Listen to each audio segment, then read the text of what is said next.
Dia kena kan? Saya kan satu JNT. Kecelakaan maut kembali terjadi di Jalan Raya Padang Panjang, Bukit Tinggi, tepatnya di Nagari Panyalayan, Kecamatan 10 Kota, Kabupaten Tanah Datar, Sumatera Barat. Saya kan satu JNT. Sebuah truk trailer bermuatan pupuk terlihat melaju dengan kecepatan tinggi dari arah Bukit Tinggi menuju Padang Panjang dalam kondisi tidak terkendali. Saya kan satu JNT.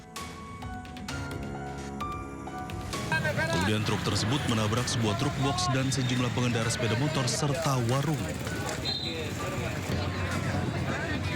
Diduga truk mengalami kegagalan sistem pengereman saat melintasi jalur menurun.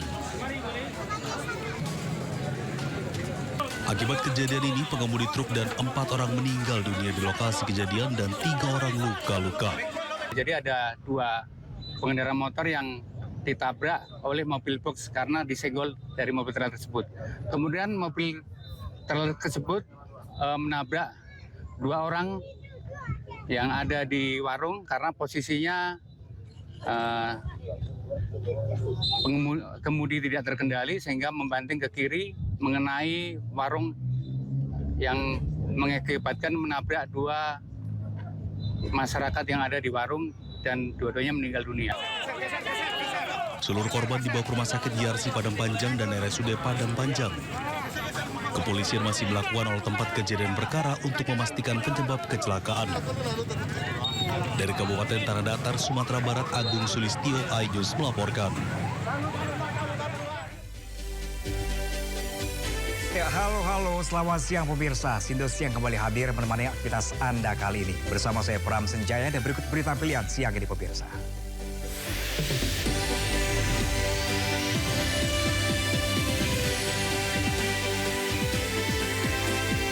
Polisi membubarkan tawuran antar kelompok pemuda di kota Makassar, Sulawesi Selatan.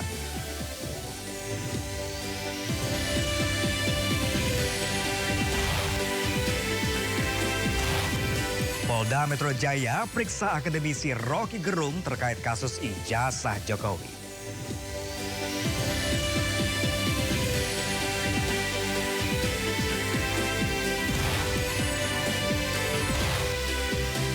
Puluh warga negara Indonesia yang bekerja di online scam di Myanmar dipulangkan.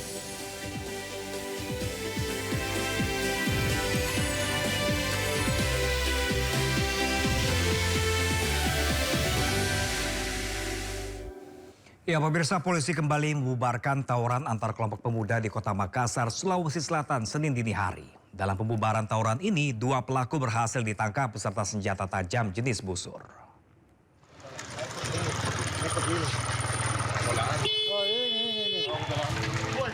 Saling kejar terjadi antara polisi dengan sejumlah pelaku tawuran hingga menangkap pelaku yang bersembunyi di samping mobil. Sebelumnya tawuran 2 kelompok pemuda kembali terjadi di Kecamatan Panakukang, Kota Makassar, Sulawesi Selatan, Senin dini hari. Petugas dari unit Resmo Polsek Panakukang yang melakukan patroli rutin segera mendatangi lokasi dan membubarkan aksi tawuran tersebut. Dalam penindakan ini, polisi berhasil menangkap 2 pelaku.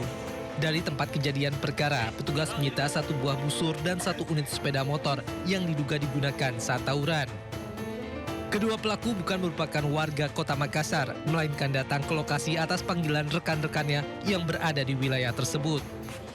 Pada saat penyisiran kami berhasil mengamankan 2 pelaku tawuran dengan mengamankan pula 1 busur dan 1 unit kendaraan motor. Kedua orang ini bukan berasal dari Makassar, tetapi panggilan dari teman-teman yang ada di wilayah sini. Guna mencegah terulangnya tawuran, polisi terus meningkatkan patroli rutin dan mengimbau masyarakat agar segera melaporkan jika menemukan aktivitas yang berpeluang mengganggu keamanan dan ketertiban umum. Sementara itu pemirsa, kebakaran menghanguskan 16 rumah dan 1 sekolah di Kabupaten Katingan, Kalimantan Tengah. Diduga kebakaran akibat korsleting listrik di salah satu rumah warga.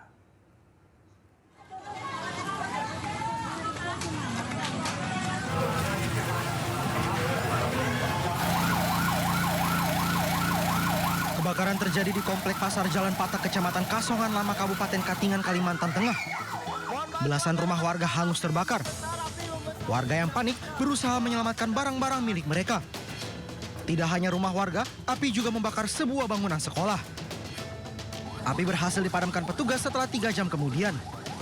Belum diketahui apa penyebab kebakaran ini, namun diduga sumber api berasal dari korsleting listrik dari salah satu rumah warga.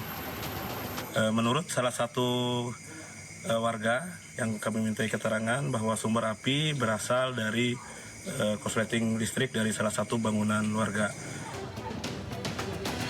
Sementara pasca kebakaran, belasan kepala keluarga dan puluhan jiwa kini kehilangan tempat tinggal. Sebagian mengungsi ke rumah saudara, sementara sebagian lagi terpaksa tinggal di tenda pengungsian yang didirikan BPBD. Dari data sementara, Ketua RT setempat tercatat 16 bangunan rumah dan 1 sekolah MTS tingkat 2 hangus terbakar. 16 rumah warga, 1 sekolah tingkat 2. Oh iya. Terus untuk yang korban-korban kebakaran ini Pak diungsikan kemana Pak? Ada yang diambil keluarga, ada yang nyewa barak malam kemarin, malam tadi. Iya. Dan juga ada di pengungsian. Hingga kini Polres Kabupaten Katingan tengah menyelidiki penyebab kebakaran dan telah meminta keterangan dari sejumlah saksi di lokasi kebakaran. Dari Kabupaten Katingan, Kalimantan Tengah, Adesata iNews melaporkan. Ya, pemirsa, sebuah kapal ikan motor yang sedang melakukan bongkar muat di Pelabuhan Muara Baru, Jakarta Utara, ludes terbakar dini hari tadi. Kebakaran diduga akibat korsleting listrik pada bagian mesin.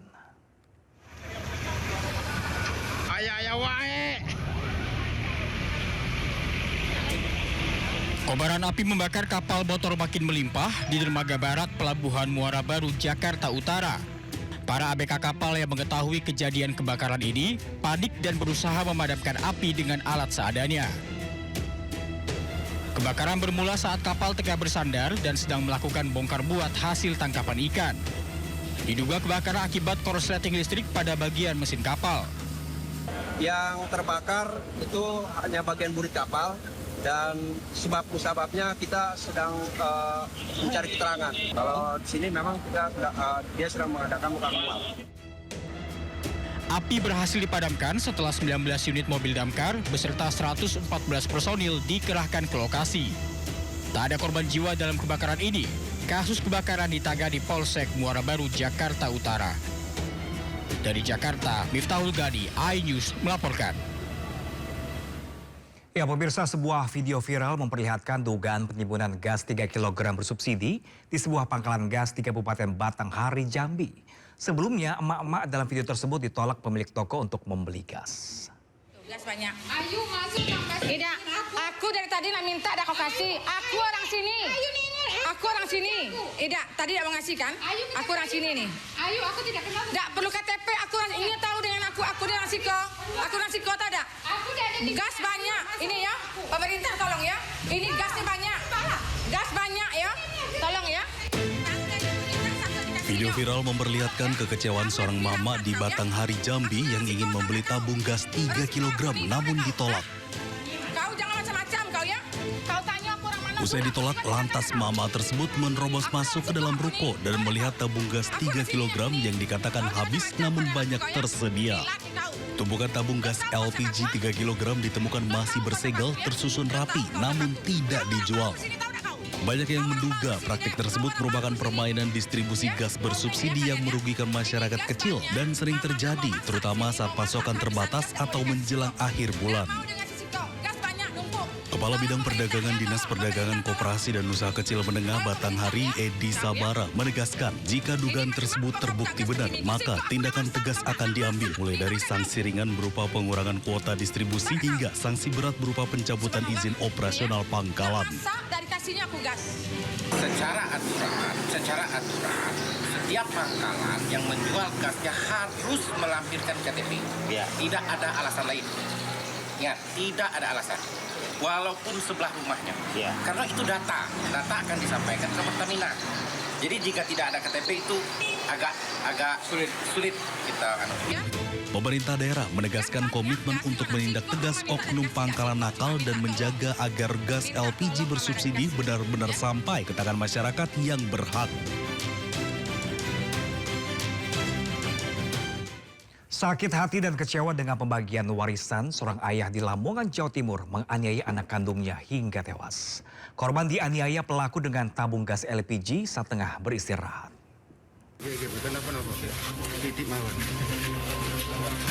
Sakit hati dan kecewa menjadi pemicu seorang ayah 76 tahun di Kabupaten Lamongan, Jawa Timur tega menganiaya anak kandungnya hingga tewas. Diketahui hubungan antara pelaku dan korban sudah lama tidak harmonis. Konflik internal keluarga terutama terkait pembagian warisan semakin memperkeruh komunikasi. Pelaku merasa tidak puas dengan bagian warisan yang diterima oleh korban. Motif dari tindak kekerasan yang terjadi adalah hubungan tidak harmonis atau cekcok dalam keluarga yang mana didasari atau disebabkan oleh pembagian warisan yang diterima oleh korban. Sebelumnya korban yang berprofesi sebagai guru seni ditemukan tewas oleh istrinya di kursi ruang tengah rumah. Korban diduga dianiaya saat tengah beristirahat dengan menggunakan tabung gas LPG. Sementara pelaku yang kabur usai kejadian berhasil ditangkap di depan kantor Kecamatan Sukodadi. Atas perbuatannya, pelaku terancam hukuman mati, penjara seumur hidup atau pidana penjara paling lama 20 tahun. Ya pemirsa, selanjutnya seorang ibu melapor ke polisi usai dianiaya anaknya sendiri di Makassar. Aksi tak terpuji pelaku lantaran tidak diberi uang untuk makan dan juga rokok.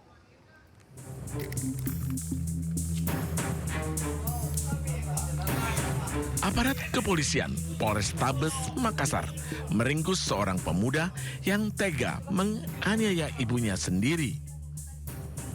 Ditangkap dalam kondisi tertidur pulas, pelaku pun kebingungan saat polisi mendatangi rumahnya. Di hadapan ibunya, pelaku merengek hingga memohon untuk tidak dibawa ke kantor polisi. Penganiayaan berawal ketika pelaku yang bernama Ian meminta uang Rp20.000 kepada ibunya untuk membeli makan dan rokok. Namun, karena ibunya tidak mempunyai uang, pelaku langsung menganiaya ibunya dengan sapu lidi. Motifnya yaitu pada saat sang anak ingin meminta uang kepada orang tuanya, namun sang ibu tidak memiliki uang, sehingga anak tersebut marah dan murtad dan mengamuk sehingga melakukan penganiayaan terhadap ibunya dengan menggunakan sapu. Akibat perbuatannya, kini pelaku diamankan dan dibimbing di posko Cadanras Polrestabes Makassar. Dari Makassar, Sulawesi Selatan, Sahrul Adiaksyah, iNews melaporkan. Ya pemirsa, viral seorang pedagang es kue dituding gunakan bahan spons di Kemayoran, Jakarta Pusat saat digerebek aparat. Namun dari hasil pemeriksaan polisi ternyata es kue tersebut dipastikan aman dan layak untuk dikonsumsi. Ini bos lu bikin bahan dari mana? Dari kue. Ada busanya nggak? Nggak ada, disiram. Jauhan nggak ini? Inilah video viral saat Babinsa dan polisi mendatangi seorang pedagang di kawasan Utan Panjang, Kemayoran, Jakarta Pusat. Pedagang ini sebelumnya dilaporkan karena dituding menjual es kue yang biasa dimakan anak-anak menggunakan bahan spons atau busa. Petugas juga meminta pria parubaya tersebut untuk memakan sendiri es kue dagangannya itu. Yang motor biar kamu ya, jangan anak kecil ya, kasihan tuh. Pelan. Petugas kemudian membawa barang bukti es kue dagangan ke Polsek Kemayoran. Namun dari hasil pemeriksaan tim keamanan pangan Dokpol Polda Metro Jaya, seluruh sampel es kue jadul tersebut dipastikan aman untuk dikonsumsi karena terbuat dari bahan makanan. Namun untuk menguatkan hasil yang lebih pasti dan ilmiah, sampel es kue jadul tersebut juga dikirim ke Dinas Kesehatan dan Laboratorium Forensik Mabes Polri. Terduga juga kita kembalikan ke tempatnya, pembuatannya, itu diberi keterangan dari Dokes juga, sementara dari Dokes Polres itu informasinya layak dimakan. Nah, sampai dengan sekarang ini tidak ada pelapor atau korbannya. Ataupun diduga ada yang keracunan atau ada lapor, tidak ada sampai dengan sekarang ini. Selain telah melepaskan pedagang es karena tidak terbukti, polisi juga mengimbau masyarakat agar tidak memviralkan suatu temuan atau kejadian tanpa disertai data atau klarifikasi yang jelas agar tidak menimbulkan fitnah dan keresahan di masyarakat. Dari Jakarta, Rani Sanjaya, iNews melaporkan. Ya, kita beralih ke informasi lain pemirsa. Polisi menyebut Reza Arab berada di lokasi kejadian saat kekasihnya Lula Lafah meninggal dunia di apartemennya. Polisi pun akan memanggil Reza Arab untuk meminta klarifikasi.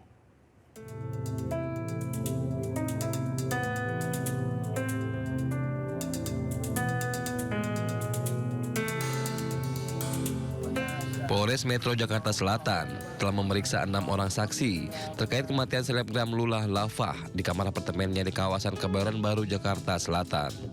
Kasat Reskrim Polres Jakarta Selatan AKBP Iskandar Syah mengatakan ke-6 saksi yang diperiksa yakni yang berada di lokasi kejadian saat itu.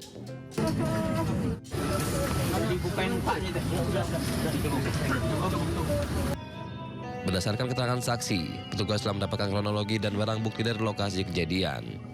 Polisi juga menyebut bahwa Reza Arab berada di lokasi kejadian.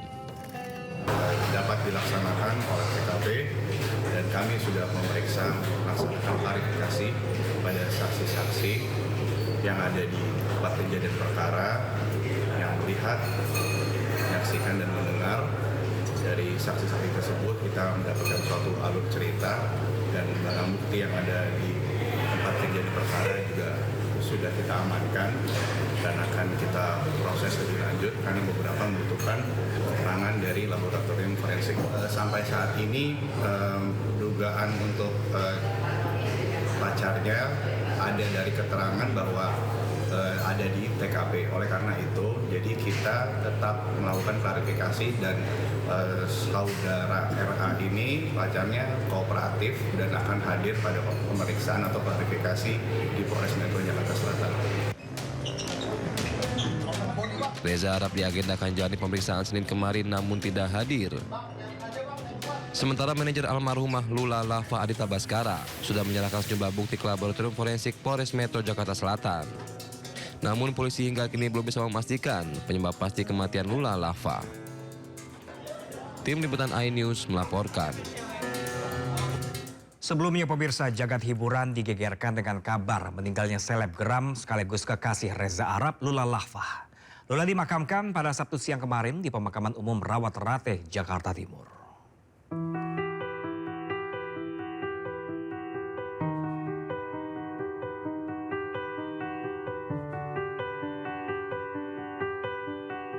Semua udah semoga kita kirim doanya juga buat Lula.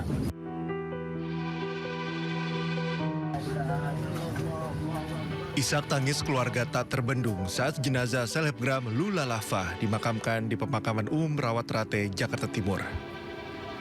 Termasuk musisi sekaligus YouTuber Reza Arab yang tak kuasa menahan tangis. Sementara tangis ibu Lula Lafah pecah saat jenazah masuk ke liang lahat. Ia tak kuasa menahan tangis melihat jasad putrinya dikuburkan. Datang semua udah semoga kita kirim doanya juga buat Lula. Enggak, Lula nggak pernah cerita apa-apa mengenai sakitnya. Dia juga nggak pernah cerita. Saya tahu dari orang terdekatnya, dia pembantu sama asisten. Nggak ada. Selebgram Lula Lafah ditemukan meninggal dunia di sebuah apartemen di kawasan Dharma Wangsa, Kebayoran Baru, Jakarta Selatan pada Jumat malam. Dalam sebuah foto yang beredar memperlihatkan selebgram Lula Lafah ditemukan meninggal dunia di dalam kamarnya. Dari Jakarta, Tim Liputan iNews melaporkan. Kita ke informasi selanjutnya pemirsa. Kapolri Jenderal Listio Sigit Prabowo menolak dengan tegas ide yang menempatkan Polri di bawah kementerian. Biasa. Langsung tayangkan. Di akhir rapat kerja bersama Komisi 3 DPR RI, Jenderal Listio Sigit tegas menolak penempatan Polri di bawah kementerian. Karena dinilai akan melemahkan institusi Polri bahkan Presiden RI. Kapolri awalnya berterima kasih kepada para fraksi DPR RI yang telah menyatakan dukungan agar Polri tetap di bawah Presiden RI dan keterlibatan DPR dalam fungsi pengawasan polisi yang tetap harus dijalankan. Jenderal Listio juga menyebut penempatan Polri di bawah kementerian khusus akan menimbulkan potensi matahari kembar. Hingga ia meminta jajarannya memperjuangkan posisi Polri tetap di bawah Presiden. Langsung semua ya, berapa orang yang menyampaikan ke saya. Mohon maaf Bapak-bapak dan Ibu-ibu sekalian, kami tentunya institusi Polri menolak kalau sampai ada usulan Polri berada di bawah Kementerian Khusus.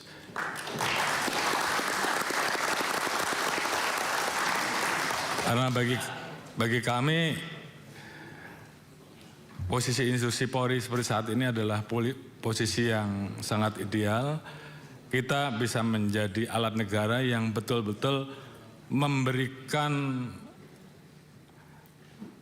pelayanan kepada masyarakat di bidang Harkamtibmas, di bidang hukum, di bidang pelindungan, pelayanan dan pelayanan.